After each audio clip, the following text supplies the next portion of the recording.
네, 북한이 정한 연말 시한을 앞두고 북미 간 긴장이 계속되고 있습니다. 스티븐 비건 미 국무부 대북 특별대표가 중국과 북미 대화 재개를 모색했지만 기대를 모았던 북미 간 접촉은 무산됐습니다. 이 시간 전문가와 함께 관련 내용 짚어보겠습니다. 네. 김열수 한국군사문제연구소 안보전략실장, 정대진 아주대 통일연구소 교수 나오셨습니다. 어서 오십시오. 네, 안녕하십니까. 예.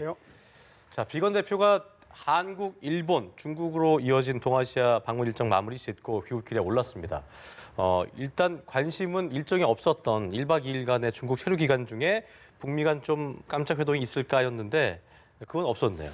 예, 비건 대표가 이제 한국 방문하고 그리고 일본 방문하는 것까지만 계획이 돼 있었죠. 예. 그런데 19일 날 중국하고 러시아가 유엔 안전보장이사회에 대북 제재 결의안 중에서 대북 제재를 일부 해제하는 결의안을 제출을 했습니다. 예.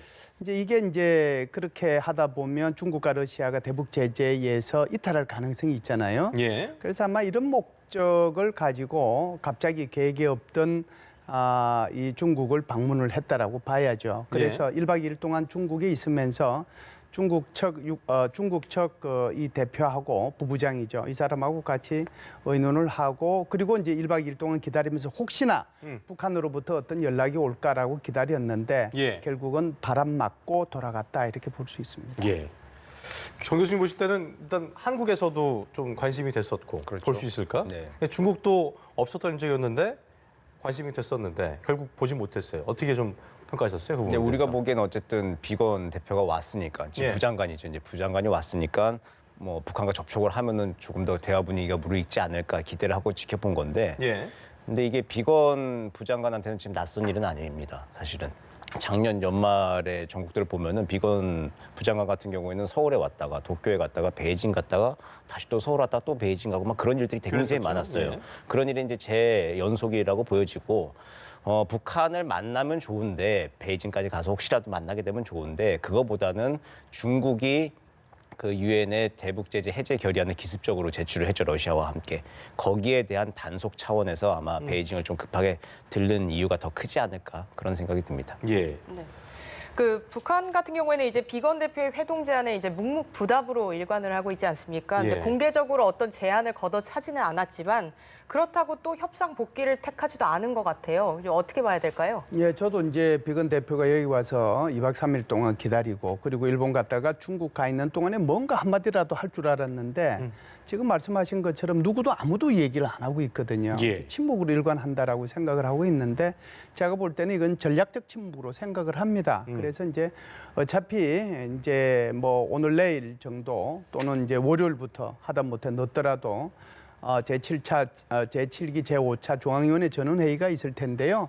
그쪽의 회의에서 나온 결과를 이제 발표하기 위해서 일부러 전략적인 침묵을 하지 않는가. 예. 왜 그러냐면 여기 와 있는 동안에 또는 중국에 있는 동안에 일정 부분 얘기를 해버리면 전체적으로 중앙위원회 전원회의의 권위 자체가 무너질 수도 있다고 생각을 그렇죠. 하거든요. 그렇기 때문에 아마 그런 전략적 침묵을 택했다라고 생각을 합니다. 예.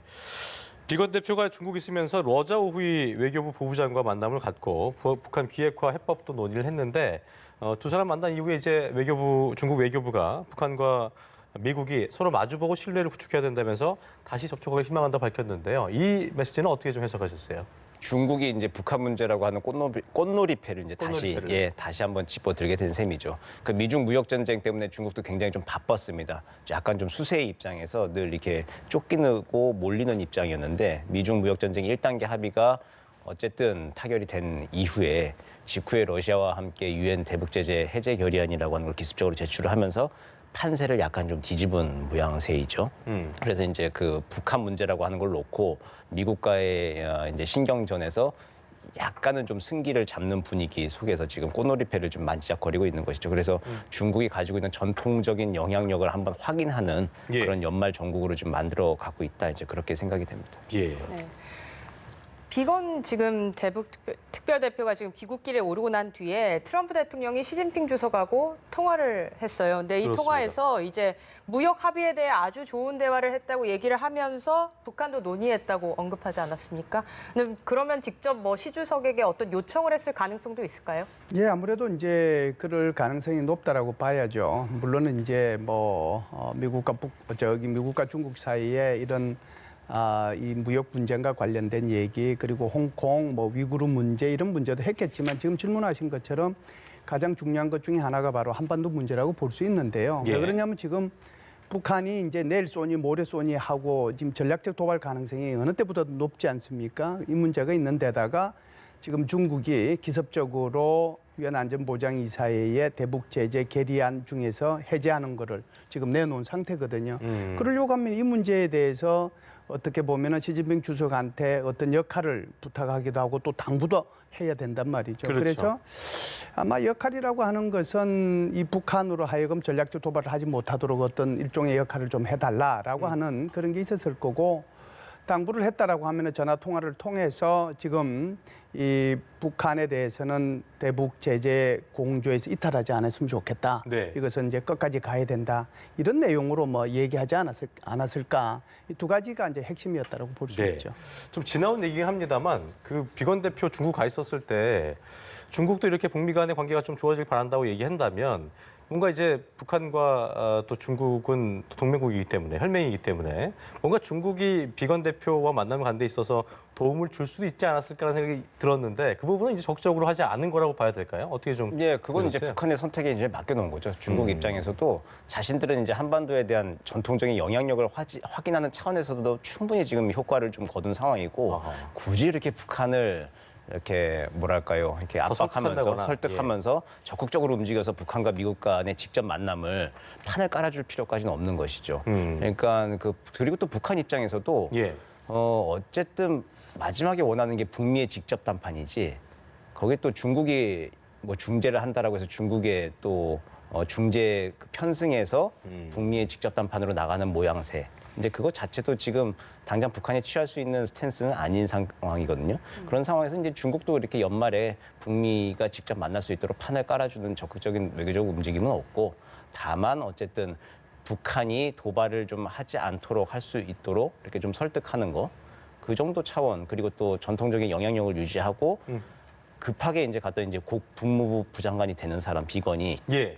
까지 급하게 자기 안방으로 불러들일 수 있는 그런 이제 효과를 거둔 것으로도 지금 이제 충분하다 이렇게 최소한의 판단할 것 컨트롤만 하겠다 이렇게 그렇죠. 좀 보면 되겠죠. 예, 예. 육자 회담 그 24일에 중국 청두에서 한중일 정상회의에서 보니까 중국 언론의 보도인데 육자 회담 같은 다자 협의 체제가 논의될 수 있다라고 이제 보도를 했는데 육자 회담 열리게 되면 이제 의장국이 중국이잖아요. 그러니까 사실 중국이 주도권을 잡는다는 의미인 건데 여기에 이제 북한과 미국이 응할까 뭐 이런 것도 관심사인 것 같아요.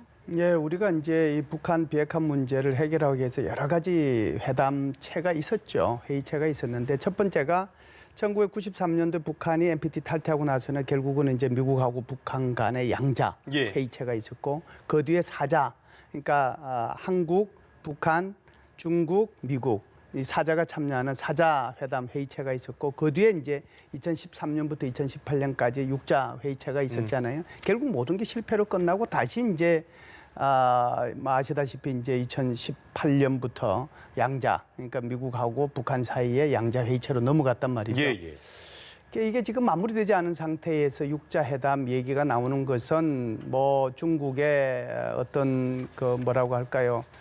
신문에서는 뭐 이걸 보도할 수 있지만 공식적으로 이 문제가 나와가지고 좀 얘기하기는 곤란하지 않겠냐 생각을 합니다. 그럼에도 불구하고 중국이 바라고 있는 것은 여전히 한반도에 자신이 지분이 있다는 거, 그것을 강조하기 위한 일종의 그런 내용들이 이렇게 언론 보도를 통해서 흘러나온 게 아닌가 이런 생각을 합니다. 제가 볼 때는 미국이 육자회담으로 가기를 원하지 않을 겁니다. 그렇군요. 자, 이런 가운데 이 미 공군이 이제 지상 감시 정찰기를 이용해서 대북 감시 비행을 재개를 했습니다. 그리고 또 38로스에 따르면은 북한 동창리 미사일 발사대에서 뭐 발사 준비 흔적까지는 아니지만 움직임이 있었다 이런 얘기도 했고요. 근데 또 북한이 이제 크리스마스 선물 언급하면서 또 도발도 예고한 상황인데 좀 어떻게 볼 수 있을까요? 이제 북한과 미국이 이제 막판 신경전을 좀 보여주고 있는 건데 그렇죠. 북한으로서는 살짝 보여주기, 또 미국으로서는 내가 보고 있다는 걸 또 보여주는 거. 이게 서로 이제 이게 그 팽팽한 신경전, 그 긴장 속에서 이제 서로 보여줄 것은 보여주면서 직접 충돌은 하지 않는 그 선으로 지금 유지를 좀 하고 있는 것으로 보입니다. 그 군이 정찰을 한다면서 정찰한다고 이야기하는 것 자체가 웃기는 거잖아요. 근데 이제 정찰을 하고 있다라고 하는 것을 명시적으로 미국은 계속 밝히고 있죠. 그러니까 도발하지 말라라고 하는 메시지를 보내고 있는 거고, 북한은 동창리에서 실제 발사까지 이어질 직접적인 준비는 하고 있지 않으면서 계속 어쨌든 긴장을 고조시킬 수 있을 만한 게 준비를 계속 하고 있다. 동창리 발사대가 언제든지 열려 있다라고 하는 걸 계속 보여주는 거. 이렇게 아마 연말까지 이게 쭉 이어질 것으로 보이고요. 이게 기점이 될 게 연말로 지금 예정하고 있는 노동당 중앙위 전원회의. 거기서 이제 새로운 이제 노선 변경이 있을 건데, 그 노선 변경이 나올 때까지는 아마 이제 북미 간의 이런 장외 신경전은 계속될 걸로 예상이 됩니다. 지금 이제 경 교수님께서 얘기했던 북한 24일에 이제 전후로 당 중앙위원회 전원 회의를 개최할 것으로 보이는데, 뭐 말씀처럼 북미 협상이 끝내 만약에 연말까지 그 돌파구를 찾지 못하면서 강경 노선으로 갈 가능성이 크다는 관측이 많이 나오고 있어서, 만약에 뭐 어떤 새로운 길을 택한다, 키워드를 뭐 쥐어간다고 한다면 어떻게 예상을 좀 해야 되는 거예요? 글쎄요, 지금 이제 정 교수님께서 말씀을 하셨지만 당 중앙위원회 전원회의를 통해서 노동당이 가야 할 방향을 정하고, 예. 그것은 이제 구체적인 모습이 1월 1일 신년사를 통해서 나타날 텐데, 예.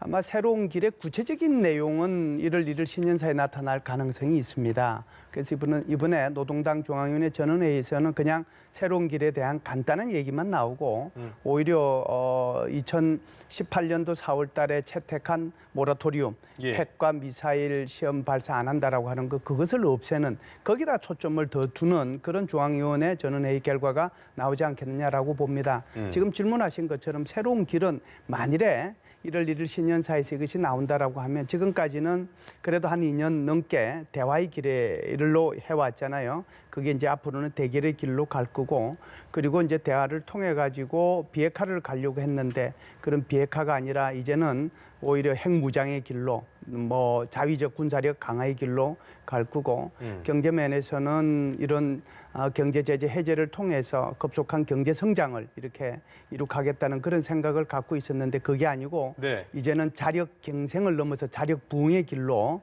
가겠다라는 거고, 마지막 외교적으로 보면 미국을 끌어들여서 미국과 중국 사이에서 최대한의 국가 이익을 챙기겠다는 그런 전략을 벗어나서 이제는 오히려 중국과 러시아와 더 외교적인 유대를 강화해서 그쪽으로부터 전략적 이익을 더 많이 취하겠다는 그런 길. 그래서 정치, 외교, 군사, 경제적인 면에서 새로운 길을 그렇게 가지 않겠는가. 그거를 이제 선포할 가능성이 1월 1일 날 신년사에서 훨씬 더 구체적으로 나올 가능성이 있다, 이렇게 봅니다. 북미 간 이게 뭐 여의치 않는 경우엔 중로랑 더욱더 굳게 손잡고 우리 나갈 거다, 이렇게 말할 수도 있다는 거죠? 이미 비출할 수 있다는 거죠? 네, 이미 그 모습을 12월 19일 날 중국과 러시아가 유엔 안전보장이사회에 제재 해제 결의안을 제출함으로써 보여주었습니다. 그렇군요. 말씀하신 것처럼 이제 그 북한이 어떤 자력 갱생보다는 자력 부흥이 좀 강조되지 않겠냐, 이런 전망이 나오고 있잖아요. 그리고 북한이 지금 하노이 회담 결렬 이후에 외세에 의존하는 것을 굉장히 경계하고 있는 것으로 보여요. 그러면 어떤 경제 협력을 통해서 좀 활로를 모색할까요? 참 어려운 질문일 겁니다. 북한한테 굉장히 좀 어려운 질문이 될 건데, 이게 자력갱생, 자력부흥이라고 하는 게 북한식 표현으로 읽으니까 우리가 조금 낯설고 북한만 쓰는 표현이다 하는데, 사실 우리 입장으로 보면 이게 우리식으로 보면 지속가능 개발이에요. 그걸 지속가능 개발을 하겠다고 하는 거겠죠. 그걸 자력으로 하겠다고 하는 건데, 대외 개방을 하지 않고 해외 자산가 네트워크에 이제 접속되지 않은 상태에서 하겠다는 건데, 근데 그러면 이제 그게 자력 갱생과 부흥으로 이제 장기적으로 또 지속 가능이 안 되는 거죠. 그러니까 자체적으로 뭔가 자원을 생산하고 경제를 돌려야 하는데, 그게 이제 지금 좀 힘든 상황이 되고 있습니다. 뭐냐면은 김정은 위원장이 취임한 이후에 무역량이 대충 한 55억에서 70억 달러 유지를 하다가, 그게 16년, 17년 이후에 이제 유엔 제재 결의가 굉장히 강화된 이후에는 급감을 좀 했어요. 2018년도 같은 경우에 수출은 86%가 줄어들고 수입은 한 31%가 줄어들었거든요. 그 무역량이 30억 달러가 안 됩니다. 한 나라의 무역량이. 그러니까 우리가 방위비 분담금 1조에서 5조 올리냐 마냐 이제 그러고 있잖아요. 그러니까 28억 달러 정도만 3조가 좀 안 되는 돈인데, 한 나라의 무역량이 그래 3조 정도밖에 그치고 있는 그치고 있는 그런 상황인 것이죠. 이걸 돌파하려면 어쨌든 개방을 해야 되는데 지금 개방하지 않고 이제 자력 갱생을 하겠다라고 하는 겁니다. 거기서 중국과 러시아는 지금 대북 제재 해제 결의를 해서 해외 노동자 송환을 좀 시한을 폐지하는 것. 예. 그리고 북한의 3대 수출 물품인 석탄, 석유 그리고 수산물 중에 석탄, 섬유, 수산물 중에서 섬유와 수산물을 좀 풀어주는 것. 석탄은 아직 좀 놔두고 있고 이제 그 정도 얘기를 하고 있는데 중국과 러시아한테 대북 제재를 좀 해제해달라고 하는 얘기는 좀 할 수 있겠지만 그렇게 된다 하더라도 뭐 섬유와 수산물 뭐 조금 수출을 좀 하고 해외 노동자 송환으로 조금 더 들어온다고 해도 회복을 한다 해도 40억 달러, 50억 달러예요. 그게 보니까 해외 노동자 다 총합해봤자 20억에서 50억 사이여서 그렇죠. 네. 그거 가지고 국가를 뭐 자력 갱생한다는 건 좀 쉽지 않은 얘기잖아요. 이제 북한 기준에선 되겠지만 김정은 위원장이 원하는 나라만큼 가기에는 그렇죠. 턱없이 부족한 수준입니다. 결국에는 비핵화를 할 수밖에 없는 것이거든요. 근데 그 상황에서 지금 딜레마에 좀 처해 있는 상황인데 단기적으로는 중국과 러시아와 협력을 좀 할 수가 있겠죠. 그렇지만 이제 장기적으로 봤을 때는 어쨌든 비핵화 없이는 지금 김정은 위원장이 꿈꾸는 나라는 절대 오지 않을 것이다. 그러니까 아까 얘기했던 것처럼 그 김 교수님 말씀처럼 장기적인 어떤 뭐 중로를 통한 그 경제 원조는 어렵다. 그렇죠. 뭐 단기적으로는 가능할 겁니다. 해외 노동자들 뭐 잠깐 뭐 산업 비자나 그렇죠. 연수 비자로 바꿔가지고 계속 돈 송금할 수 있도록 해주고 한다면은 그건 가능하겠지만 그게 몇 년을 해주겠습니까? 중국과 러시아도. 그렇군요. 예. 그렇다면은 어려운 뭐, 점이 북한으로 봐서는 꽤 많죠. 그렇죠. 왜 그러냐면 이제 2020년이라고 하는 것이 경제 발전 5개년 전략의 마지막 해거든요. 네. 게다가 이제 그보다 더 중요한 게 있어요. 노동당 창당 75주년이란 말이에요. 네. 뭔가를 좀 이제 북한 인민들한테 뭘 보여줘야 되는데 결과물이 나와야 될 텐데. 이제 핵무기 보유국 됐다고 해서 이게 뭐 체제의 그 안정성이라든지 정통성을 보장해 주는 건 아니잖아요. 예, 예. 지금 말씀하신 것처럼 2017년도에는 GDP가 마이너스 3.5% 그리고 2018년도에는 마이너스 4.1%. 2019년도 며칠 안 남았지만 내년도 뭐 우리 한국은행에서 어떻게 발표를 할지 모르지만 이것도 틀림없이 마이너스로 나올 거거든요. 예, 예. 그러면 연속 몇 년을 이렇게 마이너스 나오면 그 결과가 무엇이겠습니까? 여기에 이제 북한의 딜레마가 뭐 있다라고 봐야 되겠죠. 그렇군요. 김정은 위원장이 신년사나 이달 하순 예고됐던 노동당 선언회의에서 아까 이제 뭐 김 교수님께서 잠깐 언급하셨습니다만 어떤 메시지를 내놓을까도 관심이 갔는데 지금 두 분의 말씀 들어보면 비핵화 협상 중지 선언하면은 어려울 것 같은데요. 그런 얘기도 할 수 있을까요? 뭐 최근에 이제 침묵이 약간 그런 거를 위한 전략적 어떤 선택이 아니라는 건데, 그럴 수 어떻게 봐야 있는데 될까요? 전면적인 핵 협상 중지라고 하는 것까지 이야기는 하진 못할 것 같고요. 한시적. 한시적. 여전히 미국한테 새로운 계산법을 좀 요구를 할 겁니다. 그러니까 핵과 미사일 모라토리움을 해제하고 이게 어휘의 차이가 약간 있는데 예. 과거에는 이제 핵 무장력 강화였어요. 그러니까 스스로 안보를 기초를 하기 위해서 핵 무장력 강화였는데 이제 그건 2017년도에 완성이 되었다고 이제 선언을 한 거죠. 예. 셀프 핵국가 선언을 했으니까. 네. 이제 핵 무장력 선언 이후에 할 수 있는 단어는 뭐냐면 얼마 전에도 나오긴 했지만 핵 전쟁 억제력입니다. 이제 동등한 핵 보유 국가 입장에서 핵 전쟁 억제력을 우리가 계속 강화해 나가겠다고 하는 거죠. 핵 무장력을 계속 강화하는 게 아니라 이미 우리는 핵 국가이기 때문에 우리가 핵 전쟁 억제력을 가지고 핵 협상을 한시적으로 미국이 새로운 계산법을 가져올 때까지는 중지하겠다. 그러나 미국이 새로운 계산법을 가지고 온다면은 우리는 핵군 축에 응하겠다라고 하는 식으로 노선을 걸을 가능성이 상당히 농후하다 이렇게 보입니다. 그렇군요. 어쨌든 이제 북한이 제기한 북미 협상 연말 시한이 이제 열흘도 남지 않았잖아요. 그렇습니다. 일단 한중일 정상회담, 한중 정상회담 이게 지금 마지막 변수다 이런 얘기가 나오고 있는데 이번 회담에서 어떤 양국 정상이 비핵화 협상의 파국을 막을 좀 묘안이 있을까요? 참 어려운 것 같습니다. 그 묘안이 이제 어떻게 보면 올해 2월달 하노이 회담 결렬 이후 지금 벌써 10개월이 지나갔는데 그 묘안이 있었으면 벌써 통했겠죠. 그러니까요. 그러니까 묘안이 사실상 제한이 될 수밖에 없습니다. 왜 그러냐면 기본적으로 미국이 생각하는 북한의 비핵화 해법하고 또 북한이 생각하는 북한의 체제 보장과 비핵화 해법이 다르거든요. 이것이 서로가 서로에 대해서 다른 셈법을 계속 요구해 왔는데 여기에 접점이 안 찾아진 거잖아요.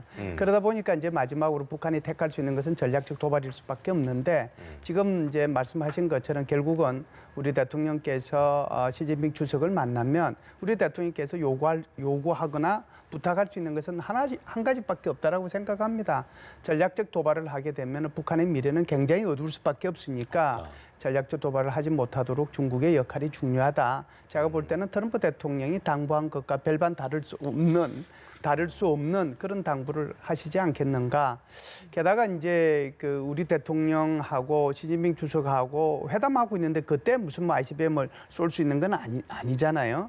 게다가 지금 또 중국하고 러시아가 안전보장이사의 대북제재 결의안을 내놨는데 이게 있음에 대북제재 해제 결의안을 내놨는데 이게 있음에도 불구하고 쏘기도 좀 어려운 거고 그래서 아마 지금 뭐 제가 볼 때는 김정은 위원장을 포함해서 북한의 고위급들이 굉장히 머리를 좀 싸매고 있지 않을까 그런 생각을 하는데 우리 대통령께서 시진핑 주석하고 대화를 통해서 만일 시진핑 주석이 김정은 위원장한테 압박을 좀 가한다라고 하면 전략적 도발의 가능성은 순년될 수는 있습니다. 그렇군요. 어쨌든 북한 입장에서는 뭐 트럼프 대통령 그 탄핵 소추안 가결도 됐고 이런 상황에서 대선 시즌도 다가오고 있고 그런 면에서 우리가 급할 게 없다는 생각으로 좀 임하는 것 같아서 문 대통령이 한중 정상회담에서 뭔가 중국과 북한의 적극성을 좀 요구한다 하더라도 그거는 좀 요원하다라고 저희가 봐야겠죠? 예, 조금 힘들 것 같습니다. 북한도 이제 그 전까지는 미국이 이제 시간 벌기에 들어갔거든요. 상황 관리에 들어갔는데 북한도 지금은 이제 시간 벌기 상황 관리에 들어가야 되는 상황이 됐습니다. 그 트럼프 대통령도 탄핵 국면을 맞았고 이게 탄핵이 지금 하원에서 가결이 되긴 했지만 상원으로 보낼지 안 보낼지 미국 국내 정가가 조금 복잡해지고 있어요. 트럼프 대통령의 힘을 빼기 위해서 2월 3일부터 미국의 대선 경선이 시작되는데 그 전까지 좀 해결을 할 건지 안 할지가 아직도 워싱턴에서 좀 아직 설왕설래가 있거든요. 그런 상황에서 북한도 미국의 상황을 좀 봐야 하는 것이고 그때까지 이제 트럼프 대통령이 먼저 완전히 회복이 될 때까지는 어쨌든 시간 벌기하고 상황 관리를 해야 되는 게 북한도 마찬가지 상황이 되었다 이렇게 생각이 됩니다. 알겠습니다. 지금까지 김현수 한국군사문제연구소 안보전략실장 그리고 정대진 아주대 통일연구소 교수 두 분과 함께 외교 현안 자세히 짚어봤습니다. 두 분 고맙습니다. 고맙습니다.